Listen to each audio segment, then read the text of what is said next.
Hello friends and welcome to your virtual art class. I am sorry that this lesson was not posted yesterday, but I've been having some technical difficulties, so I'm just going to redo it and hopefully it'll work today. So we are getting ready now to paint or color our dragon's eye, and I'm super excited to do that. So I had asked you to go ahead and outline everything, the eye, the iris, the pupil, with Sharpie marker. You did not need to outline the scales with Sharpie marker. You could if you wanted to, but you didn't have to, all right? I'm just gonna quickly kind of finish some of these up here so that I can show you a few techniques. I was showing a student yesterday how important it was to have some variety here of some scales. So I have some curvy scales and I have some kind of sharp scales. I have some here that look like fire. You know, the place to find some really good scales are those examples that I showed, provided for you in the Google Classroom, all right? So I'm just going to finish these quick, and then we're going to talk about painting. Now, when you're painting or coloring, especially when you're painting, your dragon eye, what you want to make sure of, especially if you're using markers, is that you're choosing colors that are in the same color family. So you can see here on this one, I have used blue, green, and yellow. And in this color family, we know that blue and yellow are the primary colors. These are the two colors that can't be made. And when you mix those two colors together, you get green. So when I added my water to the eye, I wasn't going to end up with a, like a brown color because I didn't mix like red, green, and blue, which is sometimes the case when you don't kind of stick to colors that are in the color family, especially when you're painting. Now, if you're going to use colored pencils to color your dragon eye, that's great as well. You don't have to more or less stick to a color family because you're not going to be adding water to those colored pencils, and that they're not going to make kind of a brown color that maybe is not the color that you want, okay? Now in this piece, I also incorporated some crayon because I just love the wax resist that happens when I'm using watercolor and crayon together. It gives a nice texture, and I'll show you that in a little bit. All right, so let's start painting the iris first. And I wanted to make sure that you understand that you are using a Sharpie marker to color in your pupil. If you use a Crayola marker or a washable marker to do that and you get it wet, you know that it is going to start to run, all right? So with this one, friends, I am going to use this color family. I'm going to use red and yellow and violet or purple, all right? These are in the same color family because to make violet, I need red and blue. So it has red in it. And yellow works as well because, and I could even add orange, and all of those four colors would work well together. And I know that because violet has some red in it. The only time it might not work that great is if I put the orange and violet together. So I'm going to just stick with these three and get started. All right, so to paint my, or color my iris, the colored part of your eye, what I'm going to do is I'm going to use the side of my marker here, and I want the outside part of the iris, because the eyelid is kind of covering over it and kind of shading it a little bit. That area is going to be the darkest area of the iris. As it goes toward the pupil, that's when it's going to get a bit lighter. So I'm just going to make this kind of dark purple area. And then I'm just going to add a little bit of less pressure here. You see how I'm doing that? I'm not scribble scrabbling. I'm using the side of my marker, all right? And I'm just not hardly using any pressure at all. And if you happen to have like a color marker that you need that is not, doesn't have a lot of ink in it, it's really good to save it for stuff like this. So that you can add just a lighter version of it. All right, so you see what I did? There's no scribble scrabbling. Notice how I'm following the direction or the shape of the iris. I'm not going like this. I'm following the shape of the iris. So I'm going to take some of this red now, all right? And I know that red works well with the violet, and I'm going to add some of that in. And again, I'm not using a huge dark amount. I'm just kind of tickling the side with my marker, all right? And it's going to go a little bit just like that, all right? Now, I'm going to use the yellow, and what I'm going to make sure, I always like to test my yellow first to make sure that it's not all dirty or anything. So I might go on the back of my paper just to make sure there's no kind of dark spots in it. So what I'm going to do is I'm going to start kind of away from my pupil, and I'm going to leave a little white rim around it. And what that's going to let me do is just, it's going to allow me to make a nice light yellow or just white area. You can kind of see here, this white, the light right now is a little bit bad. But you can see there's this kind of like white glowing area. And I did that because I really wanted the light to look like it was shining through. So what I'm doing is I'm just kind of making sun rays all the way around. And I'm not touching the pupil, all right? Just a nice, just like that. And I'm going to blend this into the red just a little bit, and you can kind of guess what color I'm going to get, all right? So I'm just going to do that, just like that. And you may have noticed I put these lines in here. Now, some people like to have some color radiating out of it. You can see that in some of the examples, and that's super cool too. I forgot to erase them, so I'm just going to erase them quick because I'm not going to do that on this one. All right. And so now I'm pretty much ready to add color here. I'm going to leave the white area white because that's the white of the dragon eye. You don't have to do that. It's what I'm doing. All right. But if you are going to put a color in, I would definitely think about making sure that the color could be kind of contrasting with what you had in here. Because if you make everything the same color, then you're not creating that principle of emphasis, which is what we really want to do with the iris of that eye. And we want to, if you remember,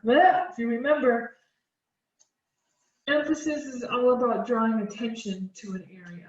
All right, so I've gotten my cotton swab here. If you have a paintbrush, that's great. I also have my trusty dusty paper towel ready if I need it. And what I'm going to do is I'm going to make sure I'm going to go in the same direction that I colored. All right, I'm not going to scrub like this, but what I'm going to do is I'm just going to paint like I would with a paintbrush, and I'm going to paint in the same direction. I'm going to make sure that I am using enough water, all right, to really get those colors to combine. You can kind of see now what's happening. All right. Going in the circle. all the way around. You guys, I cannot wait to see your dragon eyes. This is one of my favorite projects I do with the 5th grade. So this is going to be super cool to see what you've done. And I love to see actually how, you know, that the water slowly kind of takes over the marker and how it kind of slowly bleeds into one another. I really love that effect. It makes a kind of a cool effect for a dragon eye. Now I'm going to change, because I'm going to this yellow, I'm going to change my cotton swab side because I want to try to kind of keep that middle part clean. So I'm going to start with the middle part here. And you can see kind of how that is really starting to glow. It's kind of hard to see this yellow. I'm sorry about that. All right. I'm going to really get that going. Now remember, as before, if you decide that you need to add more color, that's totally fine. You just kind of want to do that when your paper is dry. Because if I try to add it now, I can mess up my marker, or worse yet, I think, you can rip your paper. If I really start scrubbing with my cotton swab, I really run the danger of ripping my paper. All right. Okay. So now that I have the center part done, all right. Now what I did on my other one is I took some crayons and I highlighted some of the scales. So what I'm going to do is I'm going to take this this purple color here, and I'm just going to outline them. And the reason I do this, like I said before, is it kind of helps to make kind of a cool texture. And I just really like it. So you can decide if you want to do that too or not. It's all up to you. All right.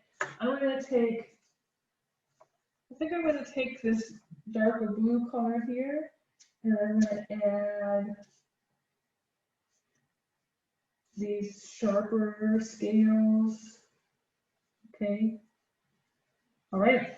And then what I'm going to do here is I'm going to add, I'm just going to put little dots of the Crayola marker in here because I don't want it to be flooded with too much color. I want to create an idea of value. That was an element we were trying to work on from this lesson. All right, and I have this, luckily, this kind of raspberry color in my Crayola marker set, and I'm just going to do the same down here. And like I said, friends, you can totally add more color after this dries and kind of paint over it again, and that's not a problem. All right, so once again, I'm coming down with a new fresh cotton swab. I have a little bit too much water on here. So I can tell from this first one that I'm going to want to add maybe just a little bit more information here with the marker. So I'm just going to add kind of a quick line through here. So it'll help me put down more color. Right? Great. And then I can come back and change that one later. So I've added some more texture. And notice once again how I'm going in the shape of the scale. I'm not just going to go back and forth like this, because then you're just going to kind of ruin that really great work that you did. And when I paint in the direction of what I'm creating, it helps to add some value and make it maybe look a little bit more three-dimensional. All right. So now I'm going to come down here and I'm going to do the same with this raspberry. Right. And I think later I'll probably come back and add some more of that color or not. It just depends, because sometimes after this dries, and the water has a real chance to activate the Crayola marker, then you can kind of get a really cool texture, right? So I'm just going to kind of continue going, and I'm going to do the same thing up here, maybe with a different color. Maybe I'll bring some of the yellow. I think that's what I'm going to do up here and make those look like flames to like make my eye on fire. So if I do something like that, it might look like this. It might be like, I might take some crayon and just to add a little bit of texture in here. Oops, let me zoom out just a little. So I'm just going to take this yellow crayon. All right. Now I'm going to start with maybe some red at the bottom. All right, and then some yellow kind of at the tip. And then when I blend those two together, what will happen in the middle is I will make some orange. All right, so I take this like this. Oops, I need a little bit more water. Okay, just like that. And it kind of creates a fun effect. Let's try another one right here. Right, just add a little of that, and a little bit of yellow up here, and let's keep going. There we go. Now I can kind of do the whole thing like this if I wanted to, all right? To kind of add some color all over it. Now, when I did this one, I just want to show you, gosh, the light in here right now, I think because it's so sunny outside, is kind of distorting how this looks. So if I finish the outside of this, what I did is I put some yellow down in here, okay? I'll just show you. I put some yellow down in here, and instead of coloring the whole thing solid yellow, what I did is like what I did in the other one, is I just started adding, using the side of my marker, just a little bit of yellow to just kind of help make the background a little more interesting than if it was just all white, right? And I think what I'm going to do is possibly also add a little bit of blue here. And I think that'll be a nice effect. So I'll add some blue here too. I'm a little worried about these kind of scraggly lines that I left, but I also think it makes kind of a nice texture, right? Notice I'm not using the tip of my marker, I'm just using the side, just like that. All right, so once again, what I'm going to do is I'm going to take my cotton swab, if I can find it, and what I'm going to do is just, here I can use more water, all right, and get those kind of blended together. I'll make kind of a nice green to yellow to blue color, all right?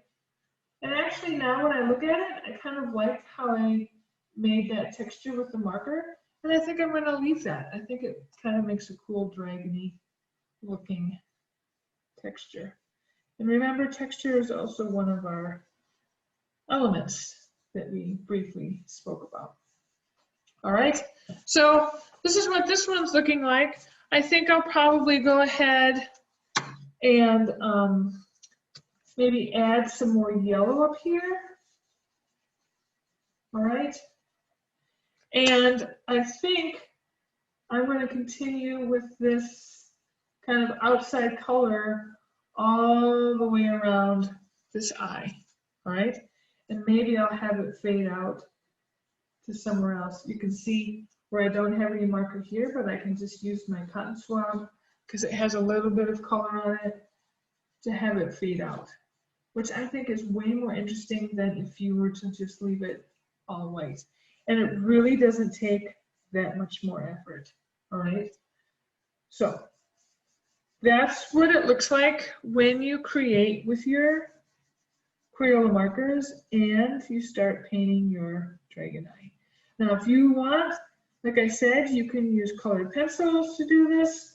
It's kind of hard to combine colored pencils and the Crayola markers, but you definitely could do it. You just have to be super careful that if you're using colored pencils and you're working on wet, you will rip the paper, all right?